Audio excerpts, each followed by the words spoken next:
عسلامة ومرحبا بكم. اليوم جبت لكم غريبة الفرينة، وصفة تحضر في نص ساعة بمقادير سهلة على الآخر وبنينة بنينة على الآخر. دونك نشوفوا مع بعضنا المقادير بالتفصيل. دونك عندي أول حاجة رطل فرينة باش نحط عليها نص كاس سكر بودرة، تنجموا تزيدوا في الحلاوة اللي تحبوا عليها انتوما. وعندي كاس زيت نباتي، دونك نبدأ نصب فيه بشوية بشوية. ردوا بالكم ما تصبوهش مرة واحدة، خاطر تنجم تجيكم الكونتيتي اكثر من لازم. كل فرينه وقديه تشرب. عندي لهنا شويه 30 غرام لوز مرحي، 30 غرام بوفريوه، دونك كيما تشوفوا. وعندي 30 غرام جلجلال.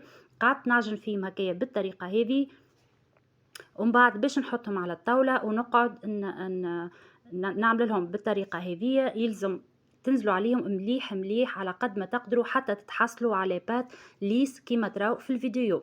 ولهنا عندي ليمول متاعي، انا اعتمدت ليمول هذوما كيما تشوفوا. دونك بالطريقة هذه، وبالطبيعة باش ندخلهم للفور على درجة 180 بين 45 و 30 دقيقة. وهكايا الريسيت متاعي حضرت، ان شاء الله تعجبكم وتجربوها وتقولوا لي في الكومنتير على رايكم.